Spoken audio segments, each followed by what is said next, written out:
Earlier this year, there was some minor manufactured outrage around one of the world's most popular board games, Monopoly. After 85 years, some of the more outdated and regressive cards were updated to more closely reflect 2021's social mores. Winning a beauty contest is out, for example, because beauty pageants are, some pretty sexist bullshit, and more people are starting to realize that. Of course, Monopoly will never actually be progressive because it's still a landlording simulator with the explicit goal of seeking rent for the basic human right of housing, but there's no reason the game should promote other regressive social norms on top of that. So overall, these changes should be pretty uncontroversial. But of course, we're talking about the same people who were mad for weeks when Hasbro disrespected their childhood memories of Mr. Potato Head's giant cisgender penis, so a proportional response was always too much to hope for. A particularly ironic response, in my opinion, came from a shitty right-wing talk show that I happened to come across, in which some trash person said something along the lines of, "What's next? The game's about making money, that's not allowed anymore either." That was funny to me, because if Monopoly were to actually subvert its central goal of collecting as much rent as possible, it would actually be going back to its roots.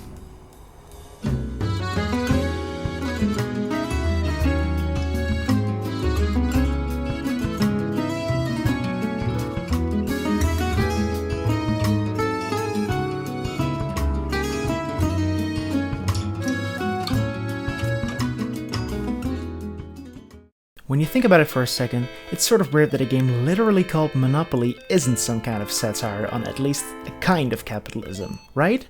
Even the staunchest defenders of laissez-faire capitalism will tell you that monopolies are bad.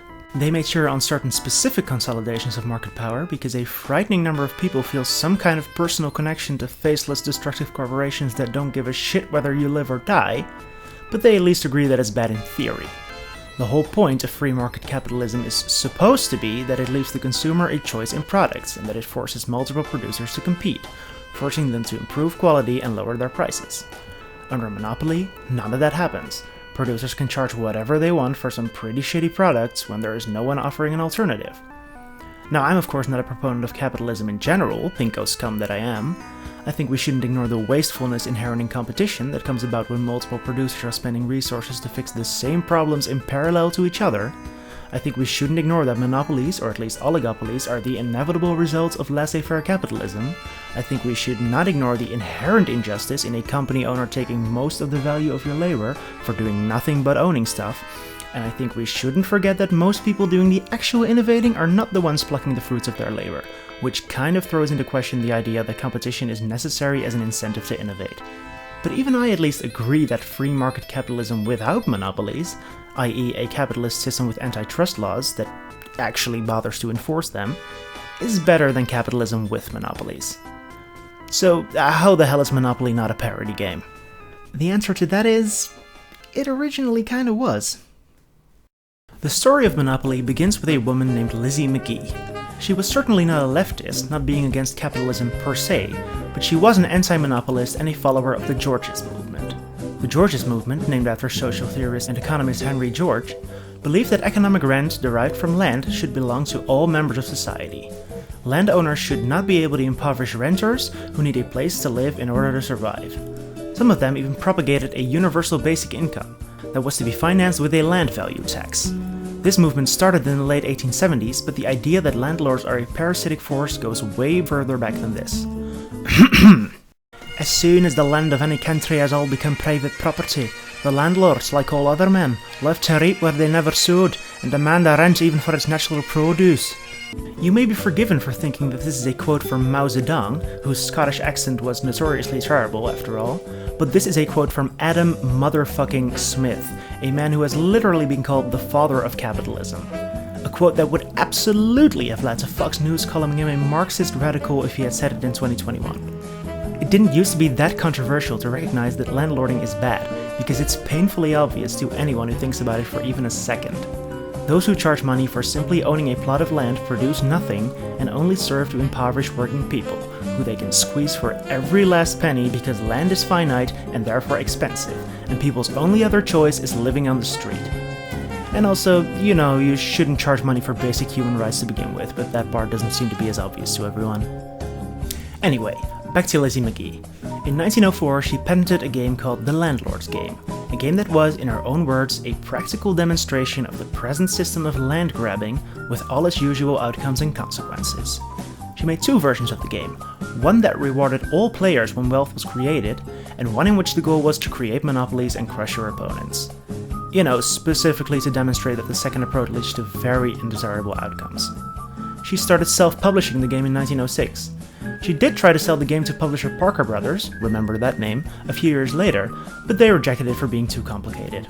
And while that was probably true, and while I can see that a game about maximizing overall wealth is perhaps not as fun as a more competitive game, I can't help but note that a large capitalist enterprise has a bit of an incentive not to publish something that is actively critical of a system that works really well for them. They probably didn't mind the hands-off approach the government applied to their business and had no reason to propagate anything else. Let's skip ahead to 1932, when a heater salesman named Charles Darrow played the Landlord's game at a friend's house. He liked it so much that he asked for a set of rules, which he then slightly modified to be pretty much what we know the game as today, a version of the game that erased all of the commentary, an uncomplicated landlording simulator, in which impoverishing everyone else is no longer a cautionary tale, but the point of the game. Because Darrow was a white man from the 1930s, he felt he had pretty much invented the game himself at this point, and went looking for a buyer for his game. He eventually found a buyer in Parker Brothers, the company that had rejected what was pretty much the same game when Lizzie McGee pitched it. McGee's pre-existent patent was bought off for a measly $500. That's all the money she ever saw from them. Charles Darrow, on the other hand, became the world's first millionaire game designer, because there was apparently a huge demand for a capitalism simulator in the middle of the Great Depression. He was credited by Parker Brothers as the game's only designer. Fitting, considering that Lizzie McGee was a lifelong feminist, that her legacy would be stolen by a man. And thus, Monopoly cemented its legacy as the cutthroat capitalist game everyone knows today, the game of which over 1,700 different versions have been released. This is a good example of recuperation, the process by which radical ideas are co-opted by the system, by twisting or reframing the original message into something more in line with the dominant ideology, even though, as I said, the original game wasn't that radical. It didn't advocate an end to capitalism, just a version of it that wasn't as destructive. The original version of the Landlord's game actually fits quite neatly into what used to be the dominant school of economic thought up until about the 1980s, Keynesian economics. In that sense, McGee was ahead of her time, since Keynesian economics would only be properly invented in the 1930s as a reaction to the Great Depression. To grossly oversimplify Keynesian economics, one of its core tenets was that the market economy is volatile, unpredictable, and potentially disastrous if you don't keep an eye on it and intervene from time to time. So while it did advocate for market capitalism, it also advocated for active government intervention to alleviate recessions and depressions. Again, it will not surprise you that this is far from my ideal economic system, but damn if it doesn't seem a lot better than what we have today. Just the idea of people, Americans nonetheless, agreeing that we should maybe avoid mass poverty as a result of recession if we can, almost seems quaint today. Speaking of which, Monopoly was also ahead of its time in the 1930s, in the sense that it was a dark harbinger of the system most of us live under today. In the 1980s, a new theory of economics gained ground, one that said, you know how previously we were trying to somewhat lessen the destructive tendencies of capitalism? Yeah, what if we didn't do that? Neoliberalism, our current dominant economic theory, posits, what if we just assume that laissez-faire capitalism with no government intervention will lead to anything other than mass poverty and a handful of people getting obscenely rich over the backs of everyone else, despite all evidence to the contrary? Politics like Ronald Reagan and Margaret Thatcher managed to sell this idea to the masses, mostly as lower taxes. And ever since then, it has dominated economics worldwide, and hey, where did the middle class go?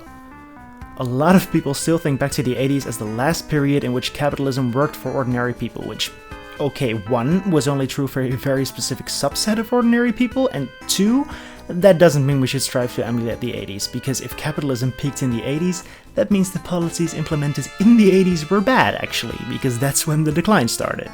Almost 40 years later, most economies look a lot like the end of a game of Monopoly, with most people broke and miserable, and only a few people holding pretty much all of the money. Maybe the fact that after a while, a game of Monopoly is really only fun for one person should have been a tip-off that its fuck you got mine style of economics is not the best model for real life. That being said, I'm gonna stress one more time that I'm also not advocating for a return to Keynesian economics.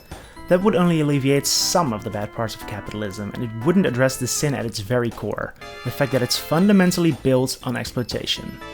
Maybe you wouldn't mind giving some of the surplus value of your labor to your boss, if you got to keep enough to live comfortably and without financial worry, even though I would argue that that would still be unfair. But keep in mind that even companies operating in social democracies have not eradicated the worst forms of worker exploitation. Almost 1 in 3 people who live in cities is a slum dweller. The Victorian-style inhuman conditions of workers still exist, they've just been exported to the global south. When most of the world is suffering from the same disease, fighting some of the symptoms may be a sensible approach. But it would be better to cure the disease itself. Speaking of monopolies, YouTube. It has one. And because of that, I have to placate the demands of its algorithm. So because of that, I hope you'll consider leaving a like or watching one of my other videos. Or even subscribing if you actually want to see more of this. Thank you.